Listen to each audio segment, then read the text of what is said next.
Hey guys, it's me Jake from JakeMan21642, and today I've got a video for you of the newest addition to my fleet. This is my 2006 Toyota 4Runner, and this one is a V8 limited four-wheel drive model. I know I have for a long time been a SUV hater. I still kind of am. I still prefer a station wagon, but long story short, my mom and I recently purchased a camper, and we went a little bit above the weight our Volvo XC60 is capable of towing. So I decided I would sell something from the fleet. On that coming soon, I'm sure you guys know what it will be, and it's not the Subaru. This car's real intended purpose is to be the tow vehicle. Of course, me being me, I've had to make it perfect, and that's why this video is kind of overdue, is because we had a deadline with a camping trip, and especially since this is a car my parents are going to be using, I definitely wanted to make sure it was sorted out before anything else. But I've done a ton of work. I figured I can just do a tour overview of the truck. So far, I have to say, I went from swearing I would never own an SUV to absolutely loving this thing. I will admit I've always been a fan of the 4th gen 4Runners. I used to trade these all the time at work. I worked at a shop as well where we had a ton of these we would service. And I've really always loved these V8 ones. We had the camper before we even had the vehicle, so it was kind of a rush search. I really spent a week looking and just filtering through crap. Found this one a few hours away, and while it ended up being a typical marketplace car where I've had to spend some money and do some work on it, post-purchase, it really is a solid starting point. I mean, V8 limited, very rare to find, especially a refresh one like this, which I really am a fan of. This one too is optioned very well. It does have navigation. Whoever optioned it new did option it without the XRES or XRAS, I'm not sure how to pronounce it, system, and it also is without the factory air suspension, which, yes, we're towing, air suspension would be nice, and maybe even something I end up doing eventually, but that factory system from 06, that would just be a nightmare at this point. But yeah, we've done our first trip with it. This thing towed like a dream. We have a Winnebago Hike 172BH, so it's perfect for this. And that's another thing too, the real reason I wanted a 4Runner is I just did not want a pickup truck. This, granted, is not the most capable in the world, but it still can tow 7,000 pounds. So our trailer is about half of that, and this tows great. Definitely do want to get helper bags, or like I said, eventually actual air suspension in the back. I've replaced the shocks, and that definitely did help with the sag. I also did pick this up from Harbor Freight, which was great because I'll post pictures. Our camper is high up. It's definitely more of an off-road design. So I needed that rise actually just to make it safe to tow. But also the hitch on these is very low, which doesn't help with that. Just like I said, I did not want a pickup truck. I live in the city. A truck just isn't practical. I'm not going to use it for any type of other truck stuff. And in all honesty, too, where I live, trucks are targeted for break-ins because people leave guns, tools in them, stuff like that. So SUV was going to be the best I could do. And like I said, I've just always had a soft spot for these 4th gens. And I remember the V8s are pretty capable for towing. So with sorting, we probably would have been fine with a V6, but I'm definitely glad I held out and found a V8, even though this one has needed some work. But outside, you can see, for the age and the mileage, this one is in what I would say is pretty good shape. You can see on this corner, it does have a little bit of damage, which was not there when I got it. That was from our first towing test, which, again, this is why I bought an 06. For a second, I really was thinking about getting something newer, but this is exactly why I'm glad I got an 06. But a little bit of damage there. I mean, it kind of already had a city bumper anyway. All my other cars have city bumpers to begin with, so I'm not too worried about that. It also did bust this taillight, which I literally just put the new one on today. So one good thing is when I picked it up, it did have two brand new, and I mean brand new, Michelin Defender LTXs on it. You can tell they're Costco tires too from these cheap nitrogen caps, but had two brand new Defenders in very nice shape, and I love Michelins. I'm a huge tire snob. It had two pretty clapped out Bridgestones on the front and then the Michelins on the back. Especially with these V8s being all-wheel drive and not actual four-wheel drive, I definitely wanted to get that fixed. So I went ahead and matched it. We got two more brand new Defenders in the rear. Once again, since this is kind of a family vehicle, I mean, it's mine. I've been daily driving it pretty much since I got it, but since it's something my parents will be using, I definitely wanted to make sure everything is as safe as possible. On these 4Runners with the V8, that is the only way to tell they are a V8, is they just have the badge on the grill.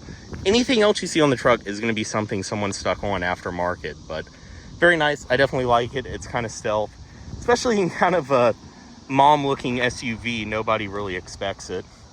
But up front, projector headlights, which I have wet sanded and buffed, and they came out pretty okay for now. I need to do the same thing to the fog lights, but I did put LEDs in them. This just did have the factory halogens, but swapped them out to LED bulbs, which is awesome at night. And then, of course, me being me, I did do the yellow fog lights. I mean, around this side, you can see there's just, it's a black car with 200,000 miles, but does have little things here and there. From what I can tell, though, this thing has had zero paint work its entire life, so I'll take that just because it's a used car and it's going to get beat up in my ownership. It lives in a city. We're using it for camping. At the end of the day, as much as I love this, this is the towing and camping vehicle. Little things I still need to do. These are like 30 bucks on eBay. I need to get a new cap for that. Very nice, though. It does have crossbars from the factory. Sunroof as well. Limited's got that. I literally just got the windows tinted yesterday on this thing. With all this glass, it was just brutal to ride around in with no tint. So 20% on the front windows and then 5% all around on the back. Very, very nice. Thankfully, it does have a rear backup camera for hooking up to the trailer in the dark.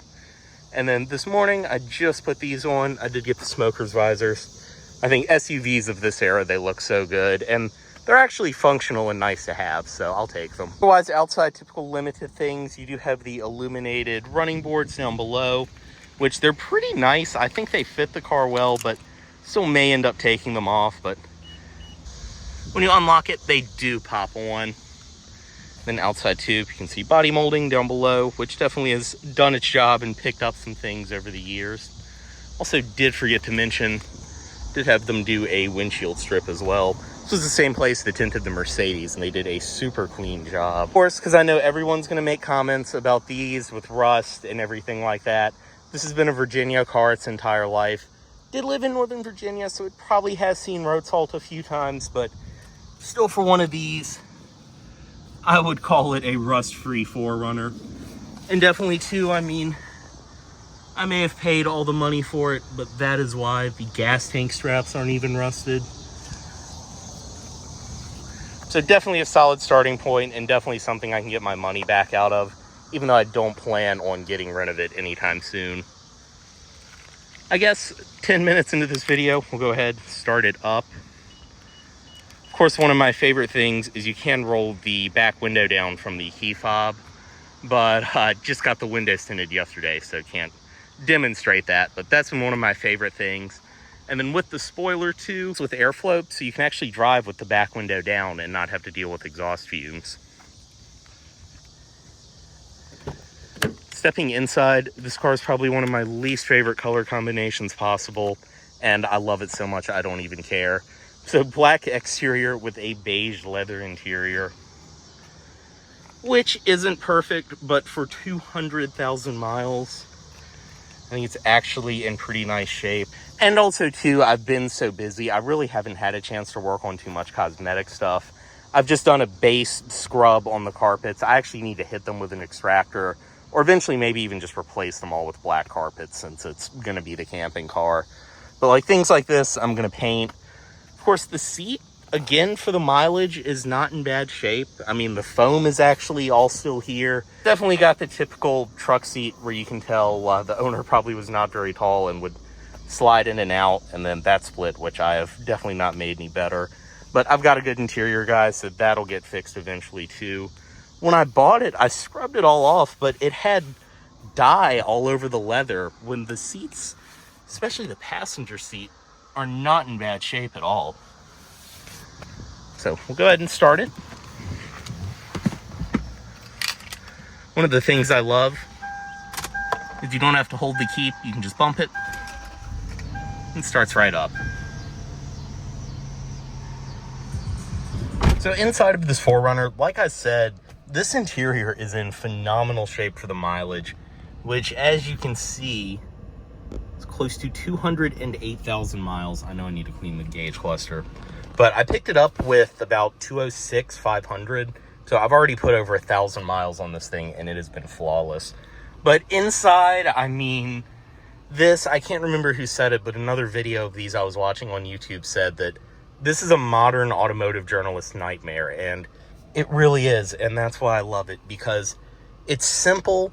Everyone loves to rip on Toyotas for their interiors of this age, but I mean, definitely the limited helps, but still a nice place to be. It's all padded up here. You've got stitched leather on the door panel, which again, 200,000 miles. There's not even marks on it or anything. This, obviously, most touched part of the interior, so it's a little torn up. It's basic, it's plasticky. I mean, this painted trim around the center, definitely hitting the nicest thing ever, but it's an SUV. It's not like everything now that's some flat bottom wheel monstrosity that's trying to convince you it's sporty. This is a truck-based, it's built on the Tacoma platform, a truck-based real SUV. And that is what I wanted when I was shopping. You know, anything that had the baby mirror up there is automatically out. I wanted body on frame. I wanted a V8.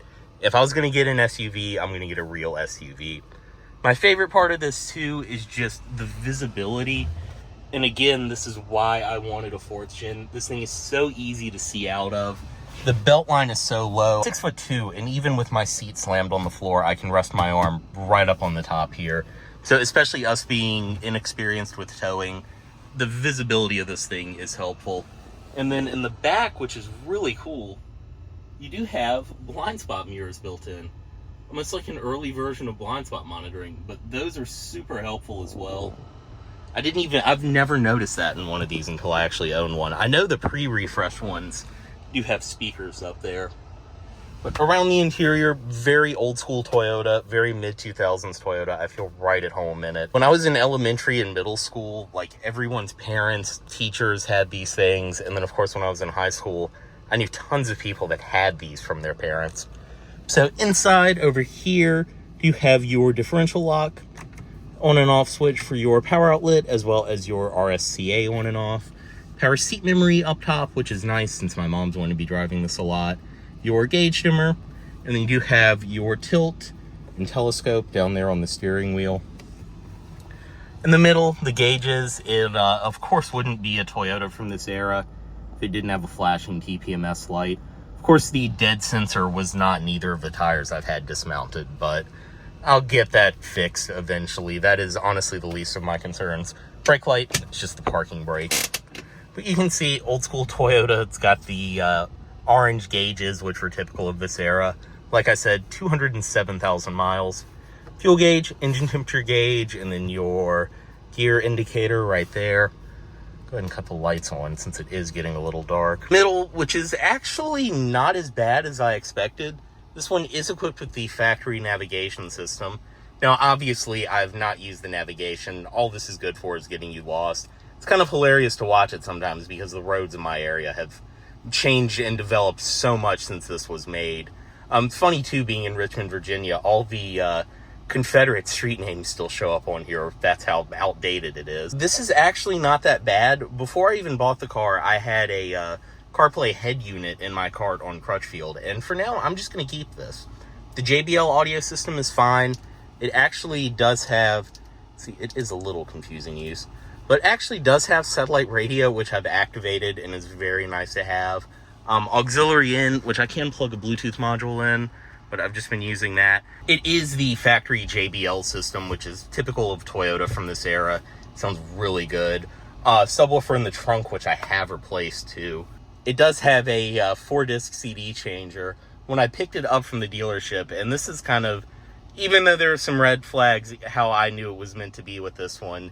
It had The Cure, Fascination Street, Dave Matthews Band, Crash, Neil Young's Greatest Hits, and then a Pearl Jam CD in it. So previous owner had very good taste in music, so I think those are still in there too. I kept them, but not that bad. I'm actually impressed with this system, and it's easy enough to use for now that I'm just going to keep it.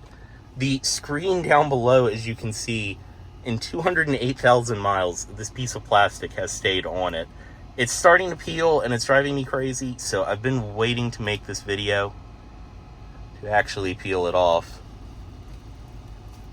You can see my fresh screen in my 208,000 mile truck, but very cool. Like I said, you can tell whoever had this care. Two owner, it was a 3-year lease, and then the second owner had it until earlier this year. You can definitely tell from the Carfax the last 2-3 years they had it, it was the second car. Went from doing 11,000 miles a year to like 2 or 3. And then sadly enough, it was traded at a Hyundai dealership. So I imagine, especially with some of the codes I've been chasing, which I'll get to with the check engine light, probably having a hard time passing emissions inspection where this lived up in Northern Virginia. And then on top of that, when I bought it, the air conditioning was out. So I think that happened and they finally just dumped it. I imagine coming out of something like this, they probably replaced it with a Palisade. But dual zone automatic climate control right here. When I bought it, all of these were burnt out. So I ended up pulling this panel, pulling the back of it, and replacing all of the bulbs. Screen, funny, the screen had the original plastic on it, but was burnt out. So all these bulbs are new, and I just got factory Toyota ones. Didn't get LEDs because I didn't want, you can see it matches everything perfect. I didn't want this to end up being blinding at night. Your power rear window controls right there, and then your hazard controls. And like I said, when I bought this, the air conditioning was out, went out on the test drive. So between that and the check engine light coming on, I was able to get my deposit back and got this for what I feel like is a fair price. Finally lost AC roulette, which I've played with almost every car I've had, where just a $20 can of Freon from Advance would charge it and let it work for a summer. I had to get the evaporator core replaced in this, which is a dash out job. So I had an awesome specialist I took my Accord to a long time ago. They took care of it, knocked it out in a day. It was pricey, but for what this is, and especially being in Virginia in the summer, I was not going to have my family using this with no air conditioning. So got that fixed. It works fantastic. I can tell too with the tint, because this thing had so much glass, definitely working a lot less than it was before. These controls as well are not the most intuitive. I mean, that one is, the temperatures are very tiny and not where you would expect them. They're also, I mean, we have simple little human brains. When I think temp, I'm looking for blue and red, which there's none of on here.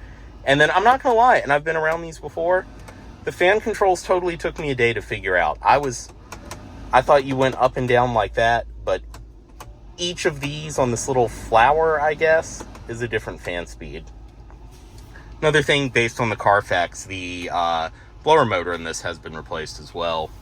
Like I said up top, you do have your JBL synthesis center channel. Another thing too with this one, it's had to have been replaced under recall. I have a 4th gen with a crack-free dash, which I accepted when I was looking for one of these, that I was going to deal with some dash cracks, but this one is in good shape. You can tell they had a phone or a GPS mount or something up here at some point, because that's not where these turn into sticky goo in the sun. It's just some kind of old residue I've not been able to get off so far. But so another reason I tinted it, and I also do put a sunshade up, so I definitely want to keep that. It is so nice. Your all-wheel drive controls right here, which is, again, interesting. I've never had an all-wheel drive car with a low mode, but you can put it in a neutral, flip it over, and you do have 4 low. Otherwise, it's just in 4 high all the time, which is your electronic all-wheel drive. Storage compartment right here, which I forget about a lot of the time. And then your cup holders down below, which are actually pretty impressive for a Japanese car this time. You can see, I mean, you can fit a massive bottle in them, and you can also fit a tiny Red Bull can, and just have this little holder that pops out. All of this too is this nice ashy fake wood, same as on the door, which is a pretty design, especially for this time too, where everything still had really glossy fake wood. Middle 5-speed automatic. Of course, I think all V8s have the 5-speed, and then the early build V6s did have the 4-speed. Backup camera, which again for 2006, even at night in the dark, is not that bad, especially with something this size living in the city.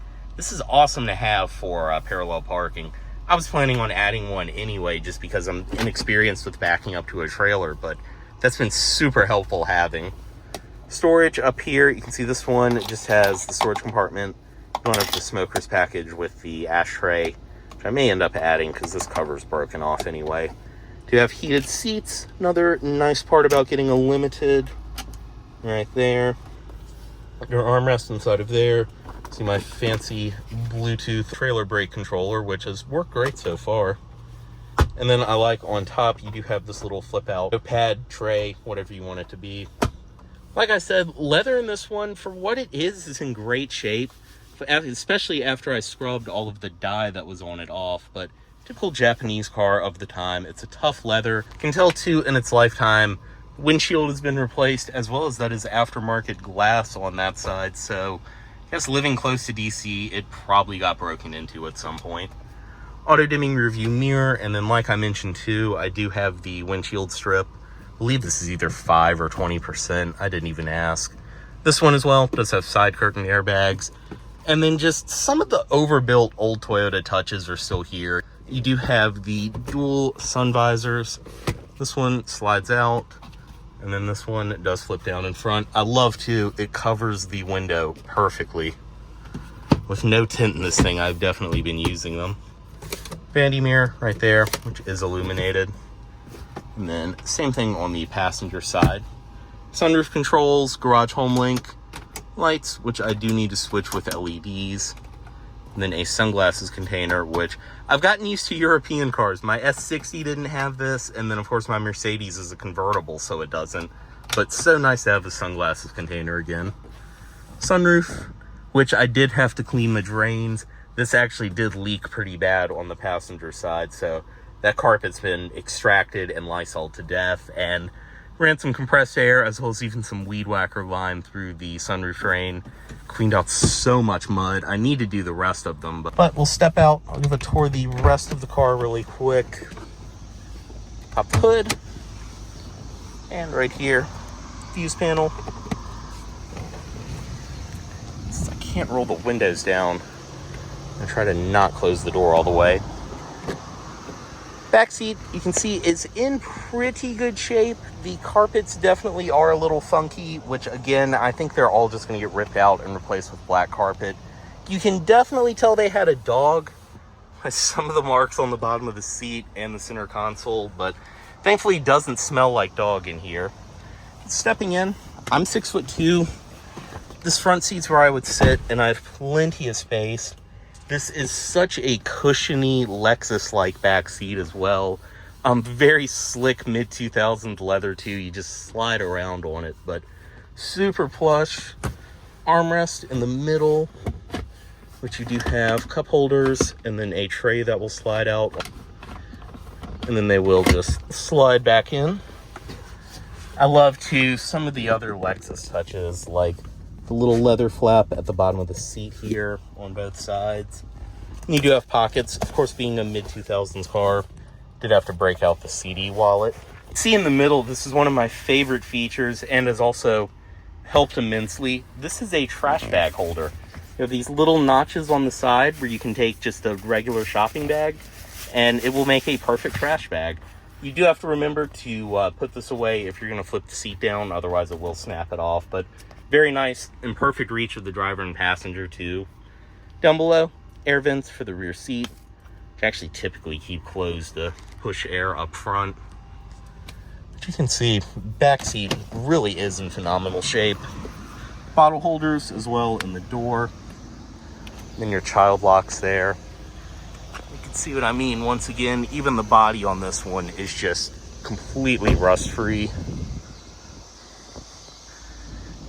On the rear, I did leave this on. I might eventually take it off, but for now I've left it on because I park on the street a lot and I drive in city traffic, so if anyone hits me, that's going to destroy their car.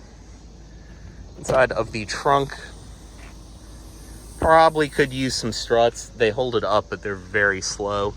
But inside, very cool. This one doesn't have the third row. I do have the shelf, which I'm not going to lower at the moment because I actually have a bunch of stuff stored under it. Well, you can unlock it on the sides and then pull it forward, and it will slide down and be flat with the floor. But I kind of use it as a cargo cover. It doesn't have the third row. You do have the little compartments And then, like I said, your blind spot mirror is up top, which is a very cool and very Japanese touch. The side, these are really for a cargo net, but you can see I kind of just use them as bag holders, keep detail stuff, tools. Behind here is the subwoofer, which was blown like they all are when I picked it up. And I had a 3-hour drive home. I was not listening to it. So I pried, you're really supposed to take all this off, but I pried this off with a screwdriver in a Walmart parking lot and just unplugged it to survive the drive home. It doesn't rattle, surprisingly, but I do need to just put a little epoxy to hold it down better. But like I said, system in this car is fantastic. It was a weird subwoofer size, a two-way 8-inch subwoofer. So ended up finding like an off-brand one at a flea market, but it works fantastic. And you can see the trunk is a little messy, but that's all honestly from us throwing gear in here last weekend. As blown out as the carpet is in the rest of the truck, it is immaculate inside of the trunk. One cool thing too, in 06, even the SR5 and Sport had this. It is a soft closed trunk. I'll demonstrate that again and not talk over it. And again, I love Toyota, 208,000 miles, and that still works perfect.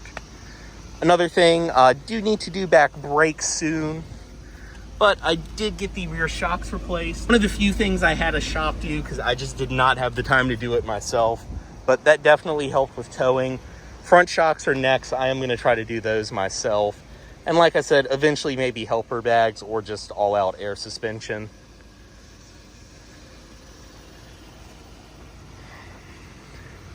And up front, you can see does have the LED headlights that I added. I need to get LED brights next, but especially with my vision, those are very helpful at night. And then I did add the LED fog lights. And under the hood, this does have Toyota's 2UZ FE V8. This is the 4.7 liter. And this being an 06, it is the newer one with variable valve timing and a little bit more power. So under the hood, I've done a decent amount of work. I have the timing belt done immediately after buying it because from that old sticker, it was due. So have the timing belt done just for peace of mind. I need to order 4 coil packs because it has 2 brand new Denso coil packs on each side. So I'm gonna go ahead and replace the other 4. Battery's only 2 years old, and you can see it's a Costco Interstate. They also did a coolant flush in the thermostat at the same time as the timing belt. Did an oil change, of course, right after I got it. Very nice too, and I rarely go to Walmart, but they actually sell the Toyota OEM oil filter for this for like $8. It was literally cheaper than the Wix filter was. Another thing, when I got it, I had a bunch of weird codes. I ended up replacing the MAF, ended up doing the downstream sensors. I'm pretty sure I need to do the upstream sensors now, but I was also getting secondary air injection codes. So got this secondary air injection kit online, which was very simple. You just run a wire from the fuse box over there, install this little module, and then wire it in with your MAF. And that did help with all the secondary air injection as well as the lean codes. I'm still getting intermittent PO420, which before I do cats, which I'm not doing cats anytime soon. We don't have emissions here. If it needs cats, I'm just gonna keep driving it. But before I do that, everyone has told me to do upstreams. Just wanted to do, I always say quick and they end up taking forever, but wanted to do an overview of the newest addition to the fleet. There will be plenty more videos of this thing. So as always, any questions, comments, anything like that, drop them down below. Thanks for watching and subscribe for more.